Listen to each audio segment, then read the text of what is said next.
Indonesia's new government has launched an initiative to combat malnutrition and stunting by providing nutritious meals to nearly 90 million children and pregnant women. The free Nutritious meal program meets a campaign promise by President Prabowo Subianto to reduce stunting, which affects 21.5% of Indonesian children under the age of 5, while boosting the income of farmers and the value of their crops. The program started today in several schools across Indonesia and was directly supervised by cabinet ministers. To know how the first day of the program went, we now have with us here in the studio Presidential Communications Office Deputy Chief Noudhy Valdryno. Mr. Valdryno, thank you so much for being here. Thank you so much for inviting. Of course, it's an honor for us. So, sir, probably just getting into the curiosity of people with the first day of implementation of the free Nutritious meal program, what are the main goals and objectives of this particular program initiated by President Prabowo Subianto? Yes, so today is a historical landmark for our country in Indonesia as we started the free Nutritious meal program. This program is the signature program highlighted by President Prabowo Subianto throughout the campaign trails and after he was inaugurated as the president. Today we're starting with 190 surface spots all around the country, spread around 26 provinces in different areas. And the main objective of this program, President Prabowo Subianto always called this as a long-term investment to realize Golden Indonesia 2045. He wants our next generation of Indonesians to have an equal playing field in terms of nutrition adequacy rate. He wants the next generation of Indonesians to be able to compete at the global level in their respective professions. Hence, we must lay a strong foundation in terms of providing the best nutrition for our next generation. So that's the grand goal of the program, and I'm sure the President is very proud of what we have achieved today.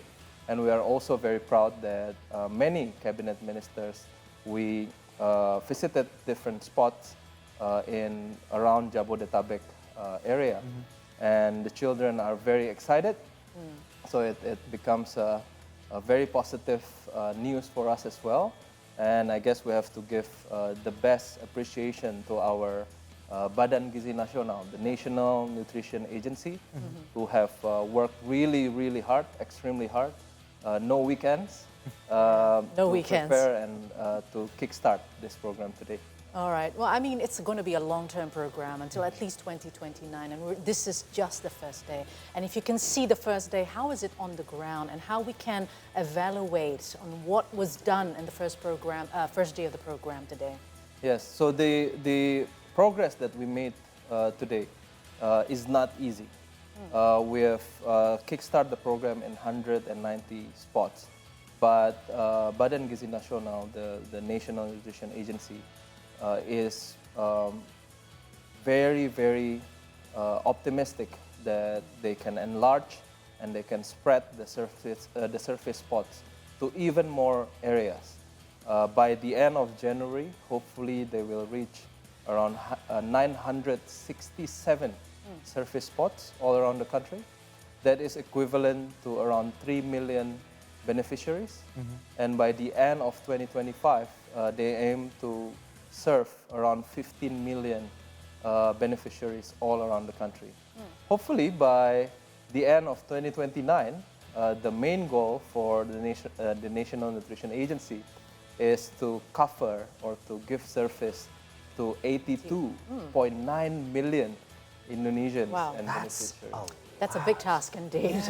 Yeah. A big shoe to fill. Yes. But with that target, 82.9 million people to be fed by 2029, and by 2025 alone, being 15 million people. This is certainly a very hard job to do. But can you give us an overview of the main components of this program and how it take effect? Yeah.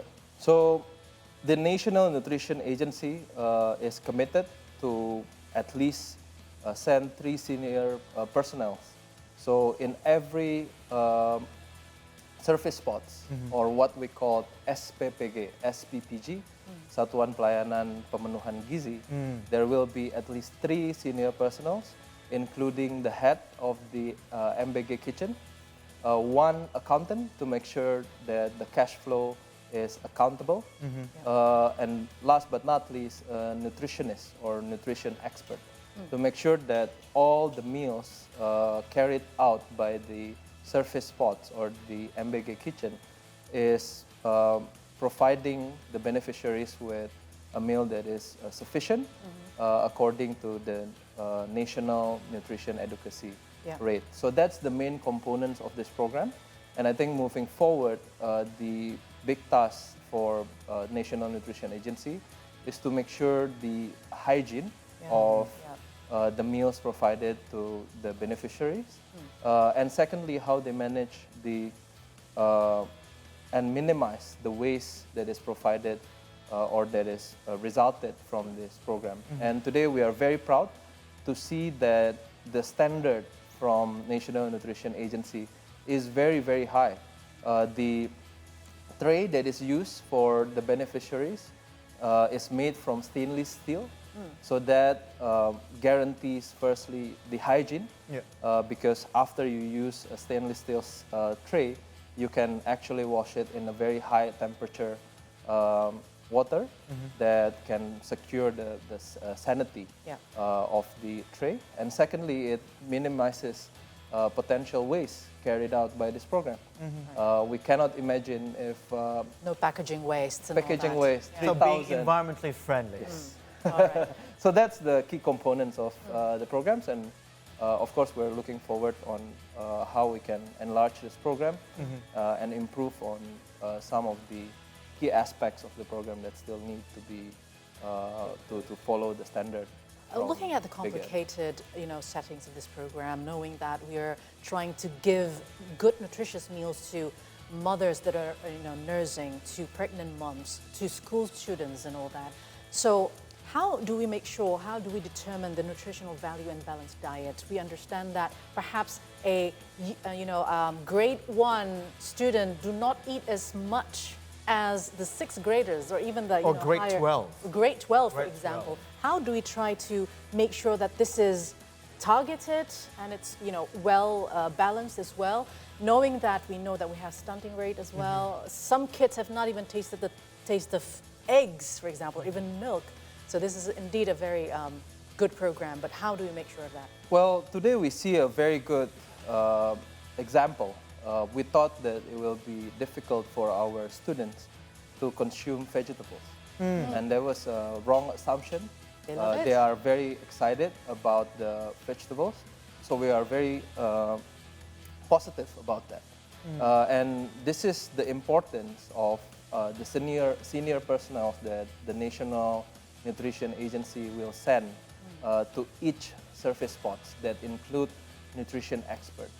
So we shouldn't focus only on what is being put in the meal, but also how is the nutrition rate being fulfilled by the choice of meals.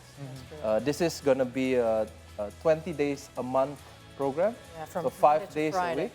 So there needs to be a variety. In some days there will be fruits, some days there will be milk, some days there will be chicken or other protein sources. So the National Nutrition Agency will focus on fulfilling that nutrition advocacy rate. And this also differs from different age groups. So each age group has its own requirements, and the National Nutrition Agency will follow what is the best requirement for each age group to make sure that the intervention, this program is targeted. And of course, we couldn't force our early students to eat as much as the grade 12 students. That's right. So we make sure that it follows the minimal requirements. If we follow the nutrition advocacy rate for early graders, it should be around 20 to 25%. So it is different from the mid graders, which is around 30 to 35%. So the National Nutrition Agency will follow this protocol and make sure that it is targeted. So, Mr. Valdryno, so the trial and error has been done to reach the best practice that we know today. That's on the first day of the program itself, and also we know that it will be done gradually, not like all Indonesia in one go. But what is the selection process for schools? Because we started with 190 spots, is it? Yep. And to reserve priority for the Nutritious lunch program, can you explain to us the criteria for that? So one of the most important variables for each surface spot is the distance to the schools or to the beneficiaries. In this program, we couldn't afford one surface spot serving a beneficiary that is 2 hours away. Right. Because we want the meal to be fresh, we want the meal to be hygiene. So the selection process will be conducted by the head of the MBG kitchen that is appointed by the National Nutrition Agency to the surface spots. They will identify the needs from each schools and from potential beneficiaries, but also the distance. The ideal distance should be at the maximum 6 kilometers or 30 minutes maximum distance. Okay. So if there are any schools and any potential beneficiaries, it has to fulfill this requirement. And again, I want to repeat that we cannot serve, a surface spot cannot serve someone who is 2.5 hours away. It will potentially damage the meal, and we want the meal to be as perfect and as clean as possible for the beneficiaries. Right. And also, I want to mention that one of the impact of this program is how we empower the local economies. Today, in 190 service spots, there are over 140 small, medium enterprises that is collaborating, that is supporting, that is provisioning some of the key ingredients. So when when the National Nutrition Agency choose a surface spot, they will also pay attention to how the surface spots will empower the local economies. We want to see people getting hired, people getting opportunities to collaborate with National Nutrition Agency, and they've opened potential to collaborations officially through their national websites. Is there any particular number on how many jobs being created with this nutritious meal program? 1.5 workforce. I don't know. There is no official number yet, but if we roughly count, in every surface spot or in every MBG kitchen, there will be at least 3 personnel from the National Nutrition Agency, supported by at least 30 to 40 personnel in the kitchen itself. Yep. That is hired by the partners, that is hired by the foundation that is supporting this program. So if we time that by 190 just for today, it already creates a lot of new potential jobs. Job opportunity. And if we see by the end of 2025 that the National Nutrition Agency is targeting around 5,000 service spots, that is a potential jobs opportunity opening up everywhere in the country. So For we're today, very only optimistic. almost 600. Yeah? Wow. 190. I mean, with the personnel from each MBG kitchen, 30 to 40. So we do the math. All right. I just want to see this program. I mean, it's very big program for this nation, and we just want to make sure that the execution and implementation is very effective. Remembering what President Prabowo Subianto said, this is not just about giving out food. This is about making the welfare of our communities, SMEs, as you mentioned, the farmers, the fishermen, and all that. How do we make sure of that? And are we okay logistically to resource everything from our locals? Yes. So I think the unique value proposition from this program is that every meal is adjusted to our local natural resources. So the meals that are being produced in the Papua Island will not be the same if compared to the Java Island. because it will need to identify what is the main local ingredients that can be utilized in that particular area. Indonesia is a very, very rich country, and in every island, in every surface spots that the National Nutrition Agency has identified, there is actually a signature product from every area. Now the question is how are we going to maximize this? In fact, there are some of our children who prefer not eating rice because they're used to eating Sagu. Sagu or potato. right? And Potato. Corn. So this is different from every area, and we want to maximize as local as possible. these local ingredients to make sure that that our children, again, not only getting their nutritious meal, but they're also excited to eat it. Right? We need the beneficiaries to be excited. They are getting this for 20 days a month, so we want to make sure that when they receive it with a big smile. Yeah, because it's familiar to them. Yeah, I just want to note one thing. We know that Indonesia is one of the biggest food wasters in the world, right? And if we try to save all that and make sure that it gets into people that need them, we might not need that much of 400 trillion rupiah until the end of 2029. I'm just asking, so are we looking at that possibility as well, just to make sure that we have this balance going on? Geographically, we're very challenging, but again, this is for the investment of the long-term destination, right? There is a big discussion about the price per portion, right? And this is why one of the personnel that is being appointed, other than the nutritionist, is the accountant. So we want to make sure that the 71 trillion that is being committed by the central government is used by all surface spots as effective as possible. So we don't want to discuss how high price proportion is, but we want to make sure that with accountability, with good cash flow, that all these surface spots can utilize the budget as effective as before. Right. And it also includes waste management. It also includes educating the children, right? And we want to ensure that all these components are included. So if an area can carry this program at 10,000 rupiah per proportion, that is even better for our government, because then out of the 71 trillion, there could be more beneficiaries around the nation. So the accountant that is appointed to each surface spot, I'm optimistic that they will carry their job well, and if they do, we can answer the question of efficacy of the budget.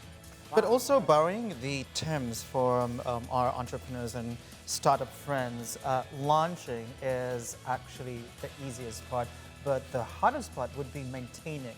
But on that note, how will the success and impact of the program will be measured and also evaluated?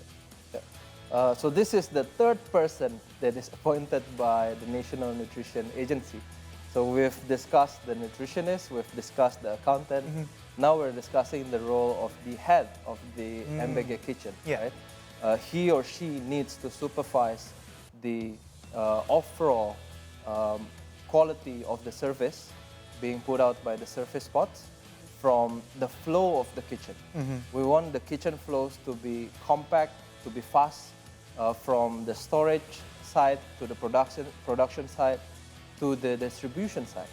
It cannot be 100 meters away from one side to the other, because we want to make sure that the production and the distribution is very close, so that the potential hygiene issues can be reduced.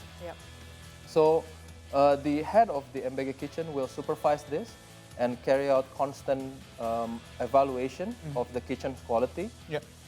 It will all be reported to the Central National Nutrition Agency.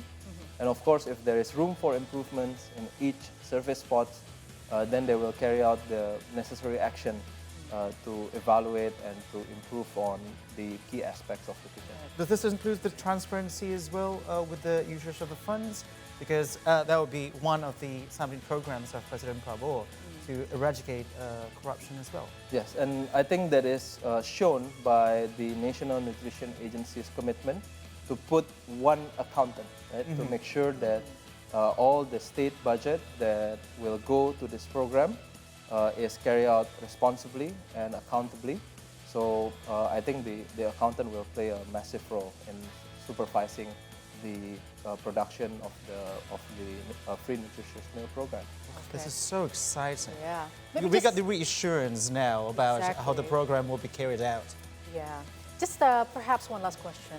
The government having this very big task, how do the government view the support from the, let's say, the private institutions or companies, to take part in this big program? Are we okay? I mean, for example, we're okay with the poultry side, right? But what about the meat, let's say, or other nutritious components, yes, that we need? So this is the reason why the National Nutrition Agency opens up potential partnerships through their website. So they want to explore as many as possible. If there are more partnerships that they can do with private companies, with foundations, with even our, today there are some kitchens that are conducted by our army. So that is very good as well to get the support from the army. Yeah, the military also helps. Yeah, right? the military also helps very, very big time. So it will open more and more partnerships to the future. And of course, with the different cases or different situations that the National Nutrition Agency have to deal with in different areas of Indonesia. Yeah. Again, we are a country consisting of over 17,000 islands. Yeah. So each will carry out its own challenges. Yeah. The National Nutrition Agency will try to foster the most productive partnerships possible in each of these areas. So if there is a local private companies, local SMEs, we want to always highlight that SMEs are empowered to participate, are empowered to be partners of BGN, and they will hopefully help us to source the best products available in their respective areas. Right. Again, this is very exciting. Very exciting indeed. Presidential Communications Office Deputy Chief Noudhy Valdryno, thank you so much for being here. And also, please extend our gratitude and congratulations to our government through carrying this out. Under 100 days of the administration taking into office. 78. Very first Monday. 78 to be exact. Very first Monday of 2025, that's a good start. Thank you very much. Of course, our pleasure.